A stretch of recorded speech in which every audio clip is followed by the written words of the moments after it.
Hello friends, good morning to all of you. आज है 8 नवंबर और 8 नवंबर की current affairs with map and GS के फैक्ट्स के साथ हम लोग देखने वाले हैं। One of the most important चीज़ कि जितने भी 6 तारीख तक पीडीएफ थे वो मैंने टेलीग्राम पे भेज दिए हैं। अगर आपने टेलीग्राम ज्वाइन नहीं किया है तो ज़रूर ज्वाइन करिए। और 1 से 7 नवंबर के करंट अफेयर्स जो हैं उसको कंपाइल करके रिवीजन करंट अफेयर्स हो रहेगा, वो भी मैं लेके आने वाला हूँ। ठीक है, तो एक चीज़ जो आपको ध्यान रखनी है, करंट अफेयर्स पढ़ना सबसे पहले मैंने शुरू किया और क्यों ज़्यादा ज़रूरी है। करंट अफेयर्स से लगभग 10 से ऊपर क्वेश्चन हर एंट्रेंस में पूछे गए हैं। आप किसी भी एंट्रेंस की तैयारी कर रहे हो, आप प्रीवियस ईयर की क्वेश्चन देख लो। मैंने उसमें आपको अंडरलाइन करके दिखाया है कि ये करंट अफेयर्स मैंने पढ़ाए थे, और इसलिए 20 मिनट का ये एक्सरसाइज डेली ज़रूरी है, जिसमें आपके जीएस के भी ऑटोमेटिक रिवीजन होते हैं। मतलब डबल बेनिफिट है आपको पढ़ने से। तो you should learn daily at a fixed time, और मैं इसकी नोटिफिकेशन आपको टेलीग्राम में भेज देता हूँ।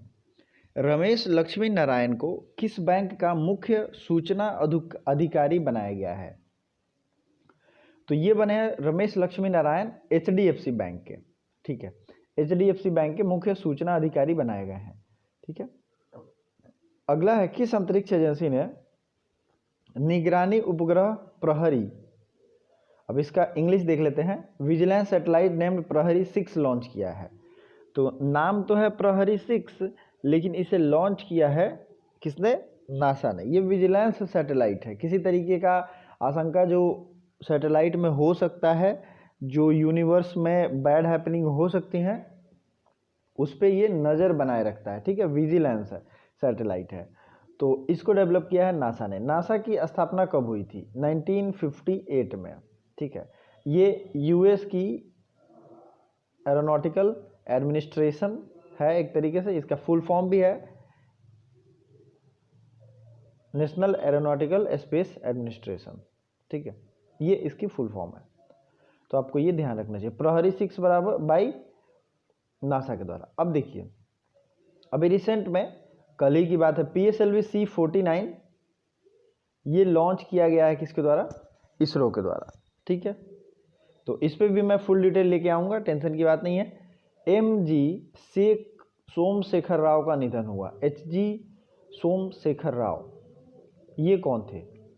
तो ये अभिनेता थे, इनका निधन हो गया। किसने मलयालम सिनेमा में आजीवन योगदान के लिए JC डैनियल पुरस्कार जीता है? ये JC डैनियल पुरस्कार अवार्ड जो है लाइफ टाइम कंट्रीब्यूशन के लिए मलयालम सिनेमा में, ये हरिहरन को मिला है। हरिहरन को आपने देखा होगा, ब्रेथलेस के लिए फेमस है। एक इनका सॉन्ग है ब्रेथलेस, हरिहरन, आपको देखना चाहिए। ये मलयालम सिनेमा हॉल के हैं, लेकिन इन्होंने हिंदी में भी और भी भाषाओं में भी गाने गाए हैं। तो हरिहरन को ये अवार्ड दिया गया है, JC डैनियल अवार्ड। ये मोस्ट इंपॉर्टेंट है और एग्जाम में पूछा जाता है, JC डैनियल अवार्ड। ठीक है, इसी तरीके से बहुत सारे और भी अवार्ड है जिसे हम लोग रिवीजन करेंगे। लॉरियस बेस्ट मूवमेंट का अवार्ड दिया गया था 2011 के वर्ल्ड कप में। सारे प्लेयर्स ने सचिन को अपने कांधे पे जो उठाया था उसको। ठीक है, और अगर अवार्ड की बात करें तो क्रिस्टल अवार्ड रिसेंट में WEF के द्वारा दिया गया था। किसको? तो क्रिस्टल अवार्ड दिया गया है, क्रिस्टल लिख सकते हैं आप, क्रिस्टल अवार्ड दिया गया दीपिका पादुकोण को, मेंटल हेल्थ पे अवेयरनेस फैलाने के लिए। अगला है, जो नेक्स्ट है वो है ह्यूमैनिटेरियन अवार्ड। तो ह्यूमैनिटेरियन अवार्ड दिया गया है किसको बताइए? तो ये दिया गया था यूनेस्को का world humanitarian award Priyanka Chopra को। चलिए आगे बढ़ते हैं। कौन सा मंत्रालय virtual global round table investor सम्मेलन का आयोजन कर रहा है? Which ministry has organized virtual global round table investor summit? ये चूंकि वर्ल्ड लेवल पे हो रहा है, इसलिए ये क्वेश्चन जरूरी है। तो ये मिनिस्ट्री कौन सी होगी? इन्वेस्टर समिट तो फाइनेंस मिनिस्ट्री है। ठीक है, इसको लीड कौन करती हैं? तो हमारे अभी पूर्णकालिक महिला वित्त मंत्री कौन है? निर्मला सीतारमन। निर्मला सीतारमन। ठीक है, ये पूर्णकालिक है। इसके पहले इंदिरा गांधी जो थी ये अल्पकालिक थी, और उन्होंने प्रधानमंत्री रहते हुए वित्त मंत्रालय अपने अधीन रखा था। ओके, तो ये होगा वित्त मंत्री हमारे निर्मला सीतारमण। चलिए आगे बढ़ते हैं। पेरिस जलवायु समझौते से आधिकारिक रूप से कौन बाहर हुआ है? Which country exit from Paris climate agreement? तो ये पेरिस क्लाइमेट एग्रीमेंट है क्या? ये 2016 में जितने भी कर्क रेखा और मकर रेखा के बीच की कंट्रीज थी उन सब ने मिलके इस एग्रीमेंट पे साइन किया था, ठीक है। उससे ही पेरिस एग्रीमेंट कहते हैं। क्यों? ये सोलर जोन जो भी था, मैं आपको मैप भी दिखाऊंगा, जहां सोलर की किरणें डायरेक्ट पड़ती हैं, उस सोलर लाइट का यूज़ करके और जैविक ईंधन है उनको बचाने के लिए, क्योंकि उस लाइट से इलेक्ट्रिसिटी प्रोड्यूस करेंगे तो कोयले की खपत कम होगी, तो इन्वायरमेंट पे अच्छा इफेक्ट बनेगा। मेनली इसमें रोल किसका किसका था? भारत और फ्रांस का। किसका किसका? भारत प्लस फ्रांस का, ये याद रखिएगा। इसका हेडक्वार्टर कहाँ है? ये सबसे ज़्यादा जरूरी होता है। हेडक्वार्टर है गुरुग्राम में, क्योंकि इंडिया में ही हेडक्वार्टर है, इसलिए सबसे ज़्यादा ये न्यूज में है। गुरुग्राम में इसका हेडक्वार्टर है। चलिए अगला देखते हैं। अमेरिका का पहले मैप देख लें। तो ये है नॉर्थ अमेरिका कंटिनेंट, ठीक है, और नॉर्थ अमेरिका कंटिनेंट में ही अमेरिका है, आपको पता होना चाहिए। ये ग्रीनलैंड, बाल्टिक सी और बैफिन आइलैंड और बैफिन सी है। हम लोग शुरू करते हैं एक सिरे से। सबसे पहले अमेरिका का सबसे हाईएस्ट, नॉर्थ अमेरिका का सबसे हाईएस्ट माउंटेन है माउंट मैकिनले। प्लीज़ नोट कर लीजिए, माउंट मैकिनले। सबसे ऊंची और सबसे लंबी पर्वत श्रेणी है रॉकी पर्वत श्रेणी। ये कहाँ है? रॉकी पर्वत श्रेणी कहाँ है? उत्तरी अमेरिका में। ये क्वेश्चन एग्जाम में पूछा गया है, ठीक है। लोवेस्ट पार्ट ऑफ या लोवेस्ट जो प्लेस है वो नॉर्थ अमेरिका का कौन है? वो है डेथ वैली।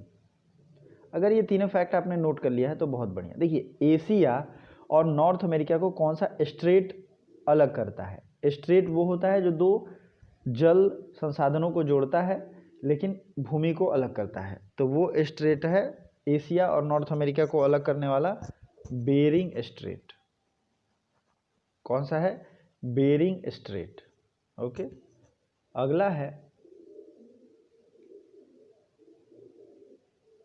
यहाँ पे कुछ रिलेटेड और भी पॉइंट है, कुछ देश के नाम है जो आपको याद रखने चाहिए, ठीक है। सबसे ऊपर है कनाडा। कनाडा की राजधानी कहाँ है? ये है ओटावा और इसकी करेंसी है कनेडियन डॉलर, ठीक है। फिर यूनाइटेड स्टेट्स आता है, जहाँ के अभी 46वें प्रेसिडेंट कौन बने हैं?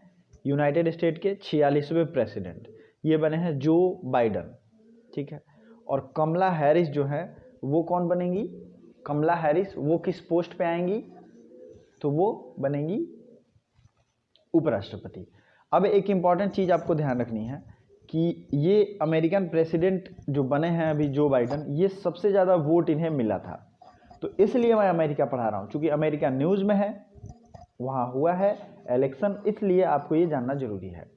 वहाँ दो तरीके की व्यवस्था है, एक तो प्रेसिडेंशियल फॉर्म ऑफ गवर्नमेंट है, राष्ट्रपति अध्यक्षात्मक शासन है वहाँ, ठीक है, राष्ट्रपति ही सर्वे सर्वा है। दूसरा चीज़ आपको याद रखना है, वहाँ जो संसद के दो पार्ट हैं, ठीक है, एक तो है सीनेट और दूसरा है हाउस ऑफ कॉमन्स। ये दो वहाँ मेजर रोल प्ले करते हैं। 46वें प्रेसिडेंट बनाए गए हैं जो बाइडन, ठीक है, जो बाइडन। अगला जो इंपॉर्टेंट चीज़ याद रखना है, अमेरिका में दो इंपॉर्टेंट बैंक का हेडक्वार्टर है। एक तो है कौन सा bank? IMF, international monetary fund, इसका हेडक्वार्टर का है वाशिंगटन डीसी में। दूसरा है वर्ल्ड बैंक। वर्ल्ड बैंक का एक और नाम है international bank for reconstruction and development, IBRD। अगर आपने नहीं लिखा है तो लिख लीजिए, IBRD, international bank for reconstruction and development. ये बैंक जो है इसका भी हेडक्वार्टर है वाशिंगटन डीसी में, दोनों है अमेरिका में। तो दोनों का हेडक्वार्टर कहाँ है? वाशिंगटन डीसी में। एक के IMF के हेड है, कौन है बताइए? Kristalina Georgieva. और वर्ल्ड बैंक के हेड है डेविड मलपास। तो ये बैंक से रिलेटेड क्वेश्चन हो गई। अमेरिका वाशिंगटन डीसी इसकी राजधानी है, और वाशिंगटन डीसी कहाँ है, आपको ये देखिए वाशिंगटन डीसी दिख रहा है, डिस्ट्रिक्ट ऑफ कोलंबिया इसका फुल फॉर्म है।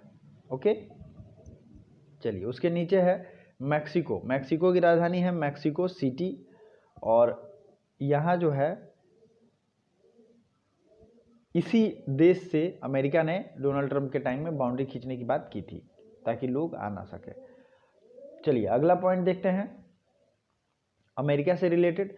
यहाँ 5 ग्रेट लेक्स हैं जो कि एग्जाम पॉइंट ऑफ व्यू से इंपॉर्टेंट है, याद रखिएगा। Superior, Huron, Michigan, eerie, Ontario. फिर से लिख लीजिए, superior, Huron, eerie, Ontario, Michigan. इधर उधर हो गया लेकिन लाइन सही है। Superior, Huron, Michigan, eerie, Ontario, पांचों सीरीज वाइज है। ठीक है, सबसे बड़ा है सुपीरियर लेक, इसलिए इसका नाम भी है सुपीरियर, यहाँ का सबसे बड़ा लेक है। तो चलिए अगले फैक्ट्स की तरफ हम लोग बढ़ते हैं। क्योंकि अभी न्यूज़ में चल रहा था इसलिए देखना जरूरी था। तो कभी कभी ऐसे फैक्ट्स जरूरी होते हैं एग्जाम पॉइंट ऑफ व्यू से। सारे इंपॉर्टेंट चीज़ एक ही वीडियो में आप लोग देख लोगे तो सबसे ज़्यादा जरूरी है। ज्योग्राफी में वैसे हमने मैप सीरीज स्टार्ट किया था, उसमें आपको बताया था एशिया के बारे में। वीडियो को लाइक भी करते रहिए, लाइक करने में आप लोग कंजूसी करते हैं, साथ ही साथ चैनल को सब्सक्राइब करें और अपने दोस्तों को भी शेयर करें। ठीक है, चलिए भारत के किस एयरबेस पे 3 राफेल एयरजेट की दूसरी खेप पहुंची है? At which airbase of India second turn of 3 Rafale jet reached? तो ये है जामनगर। जामनगर कहाँ है? गुजरात में। अब जामनगर है गुजरात में, तो गुजरात से रिलेटेड सारे करंट अफेयर्स हम लोग रिवीजन कर लेते हैं। तो सबसे पहले गुजरात के नेशनल पार्क हैं ब्लैक बक नेशनल पार्क। अब इसका मैं ट्रिक भी आपको बताऊंगा। ब्लैक बक नेशनल पार्क, गिर नेशनल पार्क जो कि एशियाटिक लायन के लिए पूरा वर्ल्ड फेमस है, एशियाटिक लायन, एशियाई शेर के लिए।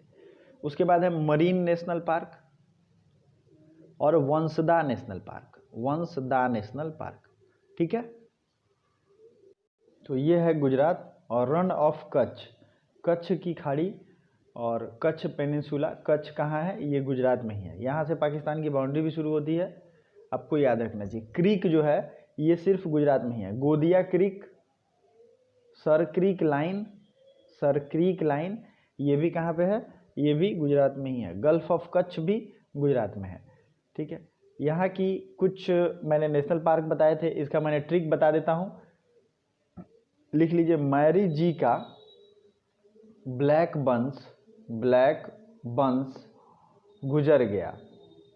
देखिए मैरी जी हैं तो मैरी से मैरीन नेशनल पार्क। ठीक है, ब्लैक बक, ब्लैक बंस से हो गया ब्लैक बक नेशनल पार्क, बंस से हो गया वंसदा नेशनल पार्क।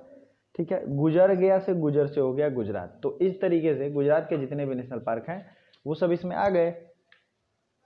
तो इस तरीके से ही मैरी जी का ब्लैक बंस गुजर गया नेशनल पार्क की वीडियो में सारा कुछ अवेलेबल है, आपको वो देखना चाहिए। अगला पॉइंट है, इसकी बाउंड्री राजस्थान से लगती है, मध्य प्रदेश से लगती है और महाराष्ट्र से लगती है। ठीक है, मध्य प्रदेश, महाराष्ट्र और राजस्थान। वेस्टर्न घाट, पश्चिमी घाट जो है वो शुरू होता है गुजरात से। ठीक है, तो ये आपको ध्यान रखना है। गुजरात के कुछ गवर्नमेंट स्कीम आपको याद रखने चाहिए। हाल ही में यहाँ कोविड-19 विजय रथ की शुरुआत की हुई थी।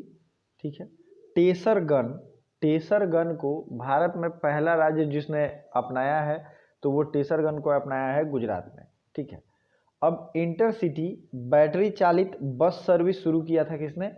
इंटरसिटी बैटरी से चलने वाली बस सर्विस शुरू किया था गुजरात ने ही।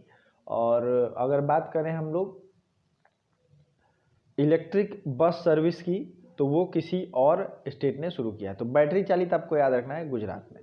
ठीक है, गुजरात के महिसागर जिले में ही भारत का पहला डायनासोर पार्क शुरू किया गया है और भारत का पहला, विश्व का पहला सीएनजी टर्मिनल भी बैठाया गया है, सबसे बड़ा कहाँ पे? गुजरात में ही। गुजरात का ही एक स्टेडियम है जो कि वर्ल्ड का सबसे बड़ा स्टेडियम बन रहा है, सरदार वल्लभ भाई पटेल के नाम पे उसे रखा गया है। ठीक है, तो ये आपको याद रखना चाहिए, अहमदाबाद में वो स्टेडियम है।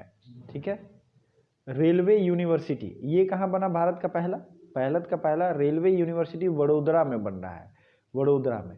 ये भी इंपॉर्टेंट चीज़ है आपके रिवीजन के लिए। अगला क्वेश्चन है, अक्टूबर 2021 में किस खाड़ी देश में पहली बार चुनाव होंगे? तो अक्टूबर 2021 में कतर में पहली बार चुनाव होगा। कतर जो है, अभी मैंने मैप दिखाया था, वो वेस्ट एशिया का एक देश है। मैं आपको फिर से दिखा देता हूँ। तो आप ये देखिए, कतर एक बहुत ही लिटिल देश है, छोटा सा देश है। ये हो गया यूएई, ओमान, कतर। ये देखिए छोटा सा है, कतर गल्फ लिखा है बहरीन के नीचे। तो ये यहाँ पे पहली बार चुनाव होगा। ये है वेस्ट एशिया। वेस्ट एशिया से सबसे ज़्यादा सवाल पूछे जाते हैं। फिलहाल हम लोग रिवीजन करेंगे गल्फ ऑफ होर्मुज को, और गल्फ ऑफ बाबल मंडेब इधर है, स्ट्रेट है दोनों। ये स्ट्रेट है होर्मुज, तो ये फारस की खाड़ी में है, ईरान के पास, और ये है बाबल मंडेब। तो इन दोनों में से सिर्फ एक आपको याद करना है, तो दूसरा ऑटोमेटिक आप याद कर पाओगे। ठीक है। स्वेज नहर का है, तो स्वेज नहर है ये मेडिटेरेनियन सी को रेड सी से जोड़ता है, पूरे दुनिया का लाइफलाइन है। ओके, चलिए आगे बढ़ते हैं। अगला क्वेश्चन, किस राज्य के शिक्षा मंत्रालय ने 8 से 14 नवंबर तक की स्कूलों में बाल सप्ताह मनाने की घोषणा की? Education ministry of which state has announce to celebrate 8 to 14 of November as a child week? तो ये घोषणा किया है महाराष्ट्र ने। ठीक है, महाराष्ट्र ने ये घोषणा किया है। गरीब परिवारों और सार्वजनिक कार्यालयों के लिए मुफ्त इंटरनेट पर योजना शुरू करने वाला पहला राज्य। तो ये जो है गरीब परिवारों और सार्वजनिक कार्यालयों के लिए मुफ्त इंटरनेट देगा केरल। पहले भी इसने मुफ्त इंटरनेट देने की घोषणा की थी, तो केरल याद रखना है आपको, उसी से जोड़ना है। ठीक है। केरल के सीएम कौन है? पिनाराई विजयन, और आरिफ मोहम्मद खान यहाँ के गवर्नर हैं। ओपन एरा में 1000 मैच की जीत दिलाने वाला पहला टेनिस खिलाड़ी कौन बने हैं? तो ओपन एरा में 1000 मैच जीत दिलाने वाले पहले राफेल नडाल बन गए हैं। आज जो आपको कमेंट करना है क्वेश्चन, वो कौन सा है? भारत की कौन सी ऐसी टेनिस खिलाड़ी है, महिला है, जिन्होंने अभी हाल ही में काफ़ी दिनों बाद फिर से वापसी की है? तो उस टेनिस खिलाड़ी का नाम आपको कमेंट बॉक्स में कमेंट बताना है। मैं ओरली ही पूछ रहा हूँ, इसलिए आप जवाब दे सकते हैं। बहुत फेमस टेनिस खिलाड़ी हैं, आप रिप्लाई करिए। Thank you so much.